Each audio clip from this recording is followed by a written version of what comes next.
William Ruto has stripped away even the pretense of democracy. What we are witnessing is not the rule of law, but the rule of fear. This is not the behavior of a government that serves its people. This is the machinery of outright dictatorship. Nobody has attacked any police station. All these attacks of vital installations were stage managed by William Ruto through Kimani Ichung'wa to create the opportunity to prefer charges against people using the Anti-Terrorism Act. That is the reality. They were all stage managed by government. And what is happening is history is repeating itself. This is exactly what Moi did in the 80s against the Kikuyu community. After the abortive 1982 coup, he used sedition laws and the clandestine Mwakenya movement.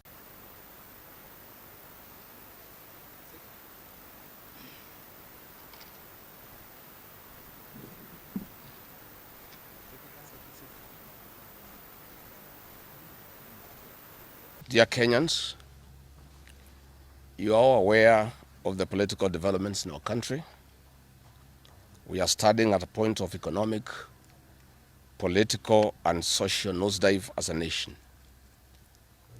As a country, we, the people of Kenya, are being treated by William Ruto as less Kenyans at any given moment. Driven by the resolve for a better Kenya and patriotism, I've heard a call from the people of Kenya to speak into the matters that are of concern to them and all of us for our common good. On the 7th of July 2025, during the 35th anniversary of Sabasaba, Kenyans from all walks of life led by Gen Zs, unarmed and peaceful, went to the streets. This is not the first demonstration that has happened in Kenya this year where lives have been lost and property destroyed. Unbeknown to these peaceful demonstrators, the tired regime of Ruto had a well-organized state-sponsored militia in cohort with the police and other state security agencies to maim, kill and destroy property and blame it on the Kikuyu community and specific leaders who are perceived unfriendly to this killer regime. This targeted profiling of the Kikuyu community and destruction of their specific business is an economic sabotage not new to the narrative of William Ruto. On the 30th day, these state-sponsored militia, under instructions and guidance from the police, were dropped in different places in the country, and mostly in the Mount Kenya region and other regions not perceived friendly to the government. They were strategically dropped past midnight, and then roadblocks were placed by the police while others was dropped early in the morning. The militia were procured by Ruto. Governors and MPs allied to him. These regions include Nairobi, Kiambu, Kajiado, Kisii, Nyeri, Murang'a, Kiambu, Kirinyaga, Meru, Nyandarua, Kajiado, Kitengela, Ongata-Rongai, Machakos, Embu, and in Wote. They had clear instructions to loot and destroy specific properties under police supervision. A killer squad of 101 that works under the Director General of the National Intelligence Service, Nuruddin Haji, was armed with assault rifles and drove in a convoy of unmarked Subarus, shooting and killing innocent protesters aimlessly in the streets and estates. This squad in Subarus, hooded and masked against court orders, are disguising themselves as DCI's officers, yet we know they are not. In fact, I would like to clarify that the National Intelligence Service has procured Subarus to give an impression that this killer gang is from the DCI. The truth of the matter is that this has nothing to do with the DCI. This is the National Intelligence Service. And this squad of 101 people was formed when I was still in government. Officers were recruited from the Administration Police Unit for special training by NIS on abductions, killings, and cover-up. And this is a squad that is killing the people of Kenya. The killings and the business destruction pattern point to William Ruto's ethnic profiling narrative, which he is a master with no rival.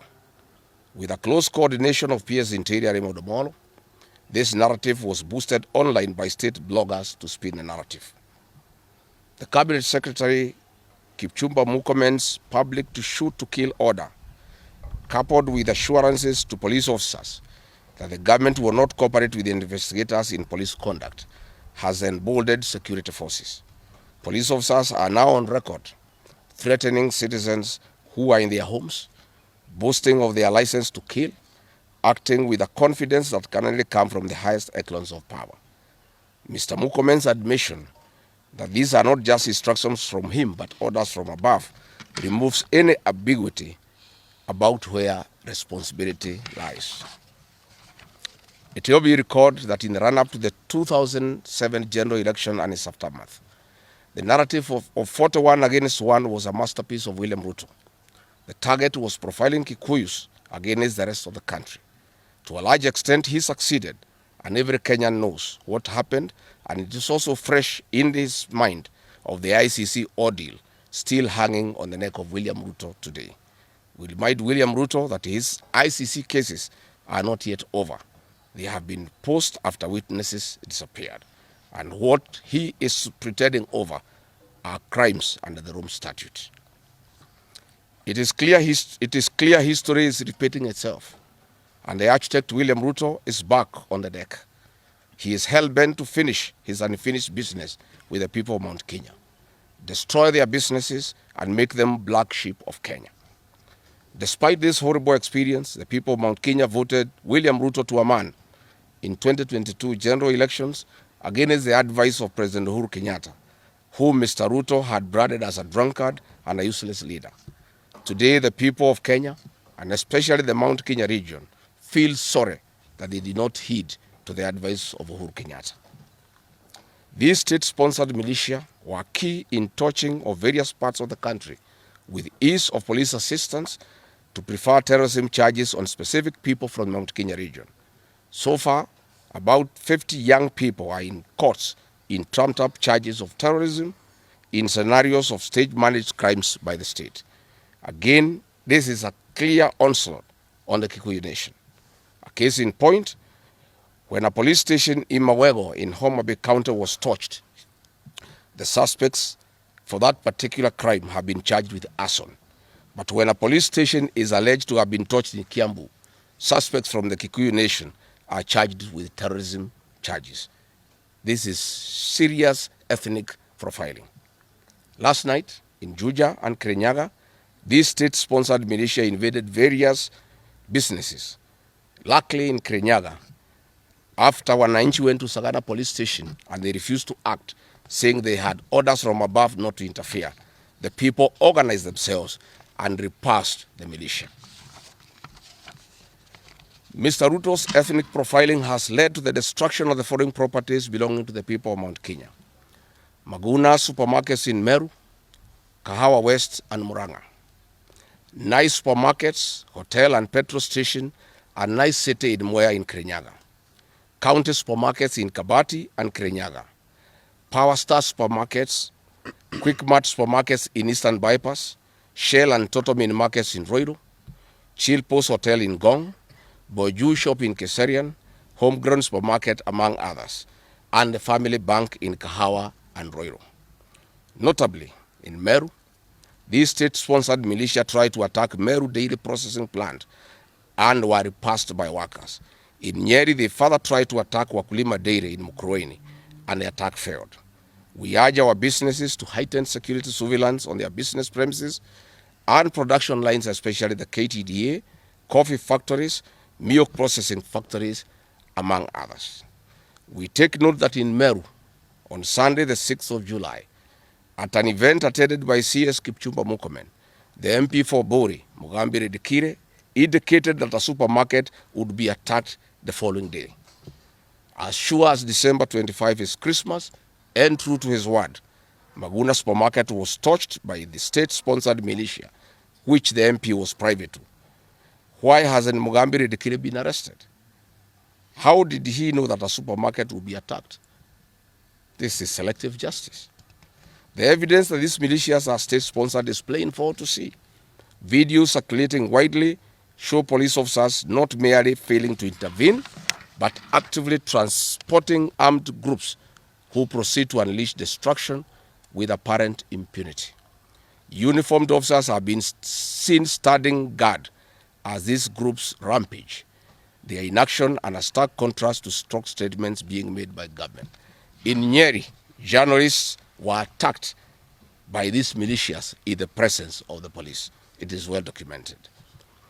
This is a clear indicator that Ruto is working with governors and MPs allied to him to destroy businesses owned by the Kikuyu, the Meru, and the Embu, and blame it on people who don't support his administration.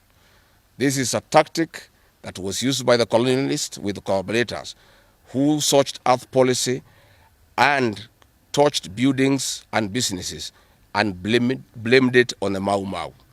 This divide and rule tactic will not work, Mr. Ruto. We know that in Meru, they want to use this mayhem to blame Thika Linturi. In Embu, they have already blamed Mkonji Gitonga. In Kitengela, Iron Gong, they want to target Senator Seki and MP Onesmus Ngogoyo. In Nyeri, they are trying to haunt Honorable Kagusha. And in Kirinyaga, they are targeting Senator Murango. We want to remind President Ruto that it is not the Kikuyus who want him out of office. It is the entire people of Kenya. Kenyans are suffering equally across the country. That is why Kenyans have said, if you, Mr. William Ruto, believe that it is the Kikuyus who want you out, then all Kenyans are Kikuyus. I want to thank the people of Kenya for standing out against this tribal profiling of the Kikuyu. The people of Kenya yesterday did wonderful by saying that the Kikuyus should not be profiled. This morning, I've seen Ruto quivering and wailing in uncontrollable anger. Mr. Ruto, excessive anger is not a solution. I want, with a lot of humility, to advise you to stop being angry. That will not help. You need to know what you need to do because you have not been listening to the people of Kenya. The people of Kenya are more angry than you are. They are angry because you have overtaxed them. There is wanton corruption. There is abductions and extrajudicial killings. There is ethnic profiling and other ills that bedevil your administration. If you want to be calm, please abolish the housing levy and give dignity to the payslip. I have heard you saying that you cannot give jobs to the young people. Please restore the dignity of the payslip. Restore the capacity of the middle class. The middle class will give jobs to these young people. Stop killing and profiling the young people. Listen to them.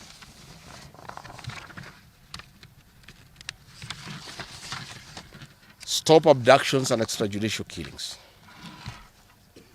Abolish, disband the killer squad of 101 officers at Danudin Haji. Give hustlers the jobs that you promised them. Mr. William Ruto, you are the one who promised. You cannot cry today that you have no solution, saying that other presidents have not been able to do it. You are the one who promised these young people. Stop police brutality. Stop abductions and illegal detentions. Get the hustlers from the bottom of the economic pyramid as you promised. Yes, Mr. President, we agree there were other presidents before you, as you have rightly stated. And true, they never went through what you are experiencing today. May it please you to know that the reason why Kenyans rarely had problems with them, Mwai Kibaki and Uhuru Kenyatta were guided by the Constitution and the rule of law. They did not capture our constitutional institutions to work for them instead of working for Kenyans. They never killed children. They never attempted to build churches in State House. They never organized militias to destroy people's property and kill them. That is why you have a problem. And we also want to remind you that Mwai Kibaki had a difficult time from you, William Ruto. Videos are everywhere. You cannot say that Mwai Kibaki did not face resistance. It's on record that you gave hell to President Kenyatta for 5 years. So it is hypocritical for you to allege that Mwai Kibaki and Uhuru Kenyatta had a very easy time. Most of the problems Mwai Kibaki and Uhuru Kenyatta had came from yourself and is on record. We want to advise you that the one-term movement is not getting you out of power outside the Constitution. Mr. President, nobody wants to throw you. Nobody wants to overthrow your government. Nobody wants you out of power through unconstitutional means. Mr. President, I and the people we work with are on record. We want to remove you from State House through the ballot in 2027. This narrative you are creating that there is an attempt to overthrow your government is for you to have the opportunity to use the Terrorism Act to profile communities and to persecute leaders who are opposed to your administration. Please relax. We want you to serve your one term. Nobody wants you out of government unconstitutionally. Nobody has any plan to overthrow your administration, Mr. President. We want to face you on the ballot in August 2027. So just relax and stop crying wolf that anybody wants you out of office unconstitutionally. There is no leader here who is planning a coup, and none has the capacity. And nobody is interested. The leaders in this country, and indeed 95% of the Kenyan population, want to humiliate you at the ballot. They will relish that moment. None of them would want you to go out through any other method, unless, of course, you decided to resign on your own volition. So please stop creating this narrative. This narrative is to enable you to use anti-terrorism law to persecute leaders and to persecute the Kikuyu community. If you speak out online, Mr. President, you want to use the Terrorism Act to harass people.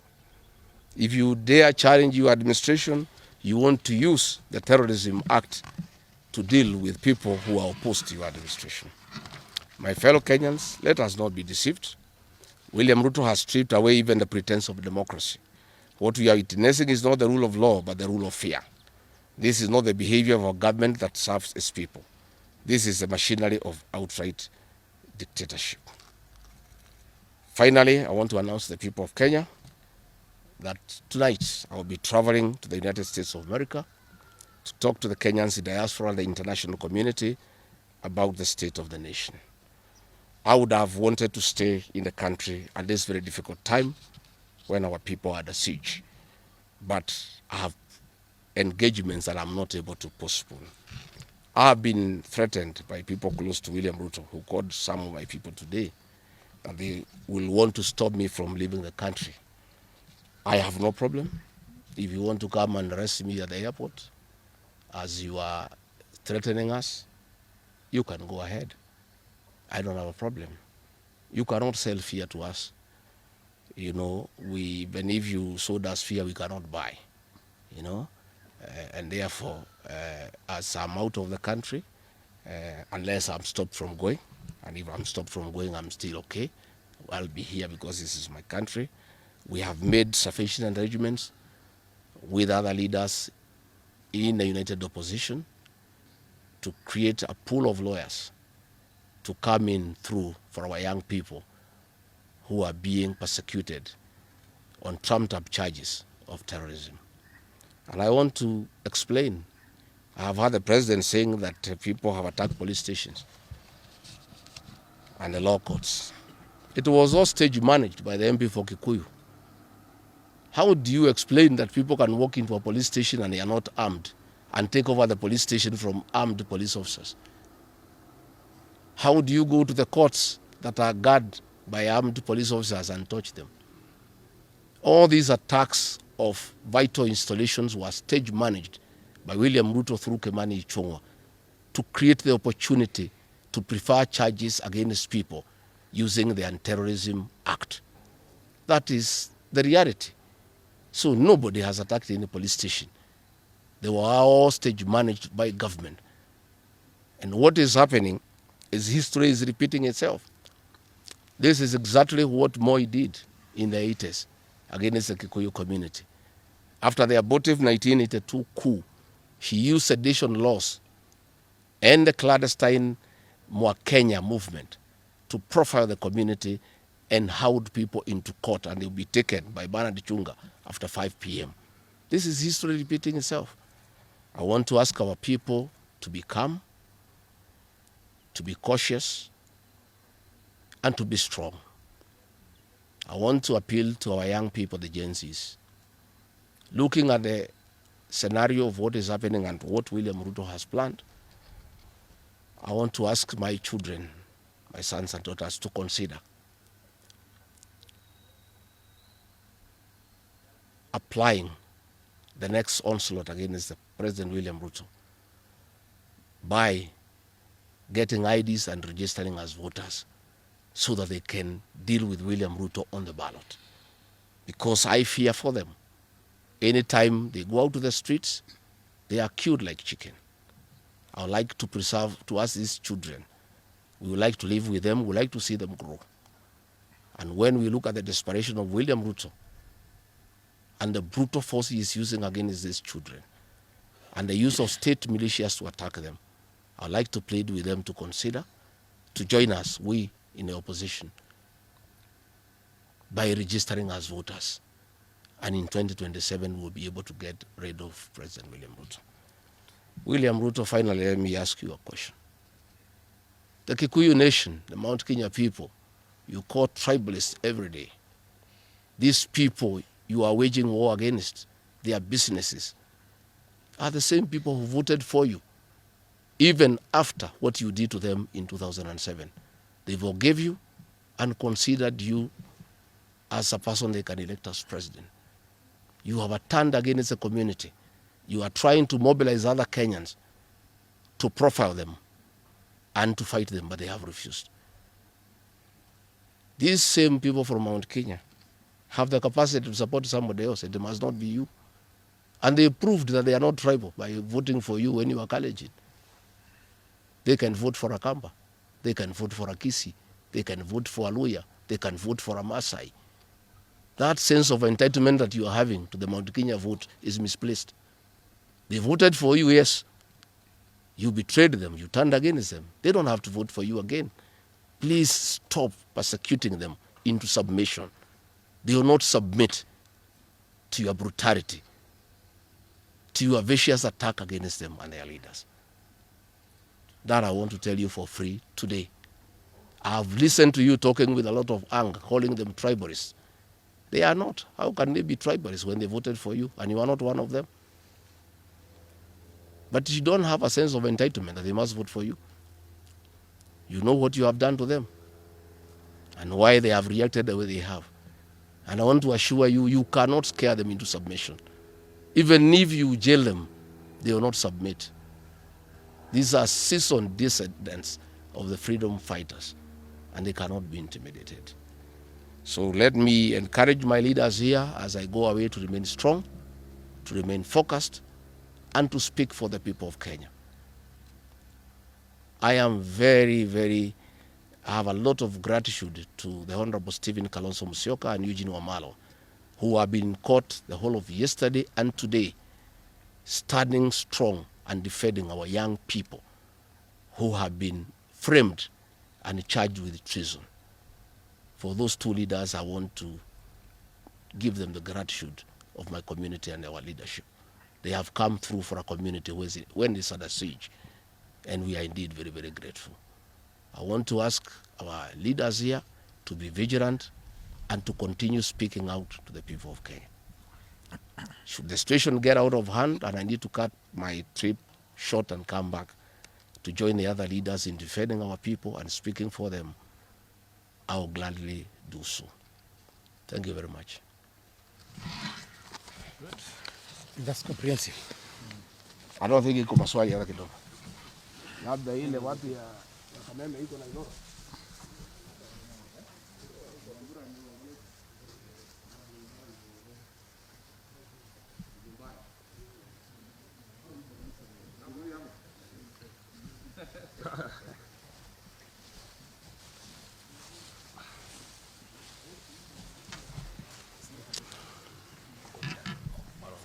Oh. Muko tayari wale watu ya Kifaransa?